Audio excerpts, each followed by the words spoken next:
Thank you, Senator Whitehouse. Senator Cruz. It's long been said that hypocrisy is the tribute that vice pays to virtue.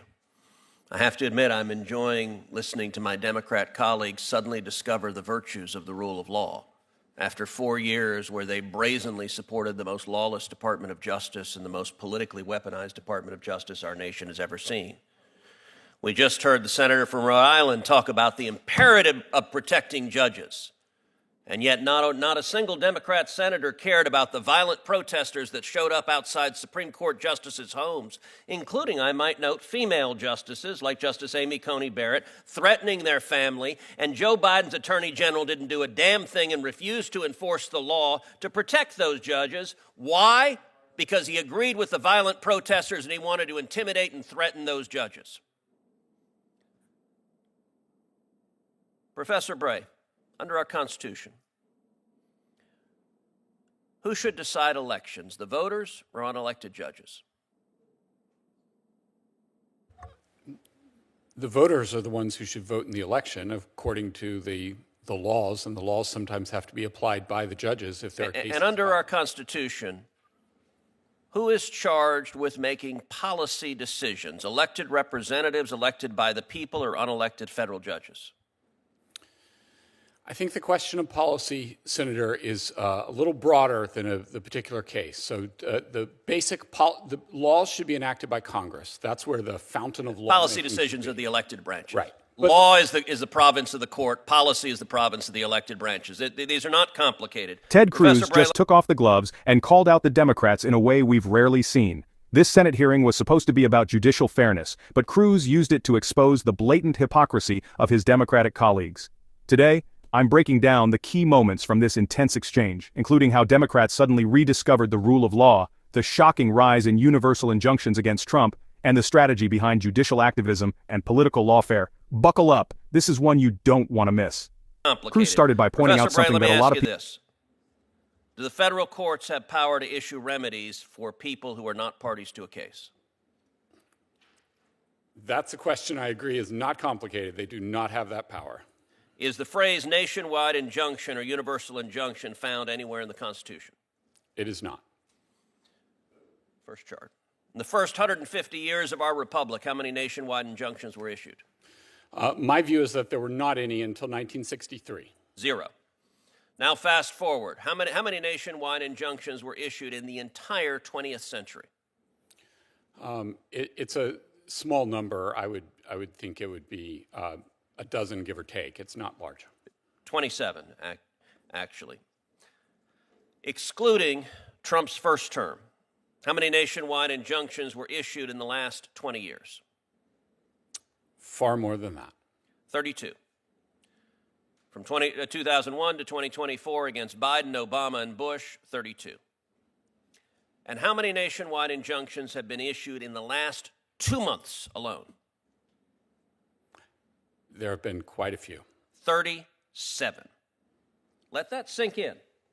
There have been more nationwide injunctions in the past 2 months against President Trump than in the entire 20th century.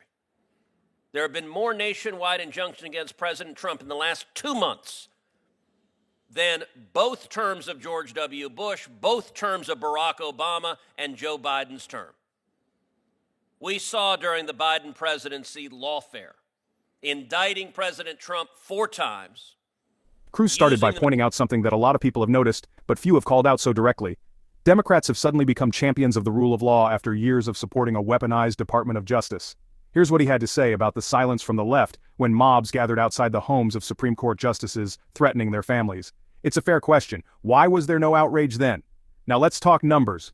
According to Cruz, nationwide injunctions were practically non-existent before 1963. Fast forward to today, there were 37 in the last 2 months alone, more than the entire 20th century. If you're wondering why this matters, these injunctions allow one single judge to block an entire presidential policy nationwide. That's unelected judges overruling elected leaders. Sound fair to you? Drop your thoughts in the comments. Before we go any further, if you're enjoying this breakdown, make sure to hit that subscribe button and turn on notifications so you never miss a deep dive like this. Now let's connect the dots. Cruz argues that Democrats using the machinery of justice to attack him, and that was an attack on democracy, because Democrats today hate democracy. Democrats today are angry at the voters for re-electing Donald Trump and electing a Republican Senate and a Republican House, and they engaged in lawfare to stop democracy from operating. Understand, this is the second phase of lawfare. Second chart. This is the second phase of lawfare. Now that their efforts to indict President Trump and stop the voters from re-electing him have failed, they're going and seeking out individual radical judges to try to shut down policies, and they are forum shopping like crazy. Give me any loon judge put on the bench by Obama or Biden who disagrees with a policy. We just saw a judge flagrantly ignore U.S. immigration law concerning TPS being revoked. U.S. law explicitly said there's no judicial review for that, but hey, they found a judge who says, you know what? We, the Democrat Party, we are the party of illegal aliens. We are the party of murderers and rapists and gang members. Cruz argues that Democrats are forum shopping, looking for liberal judges to block Trump's policies because they fear the voters' decision. That's a big accusation.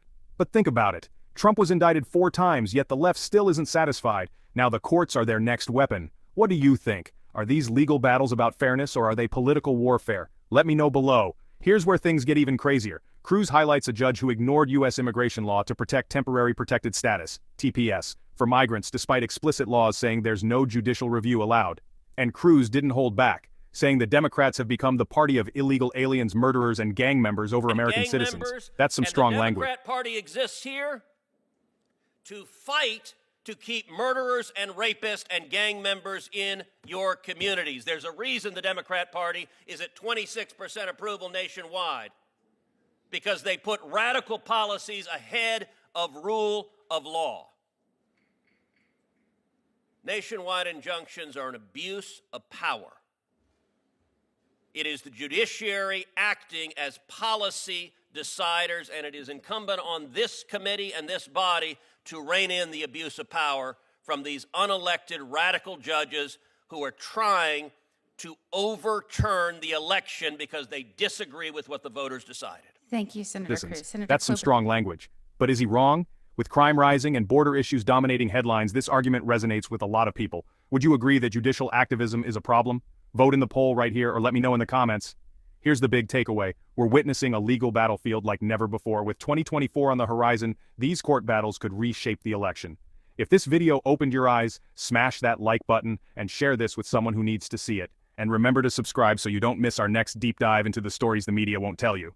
See you in the next one.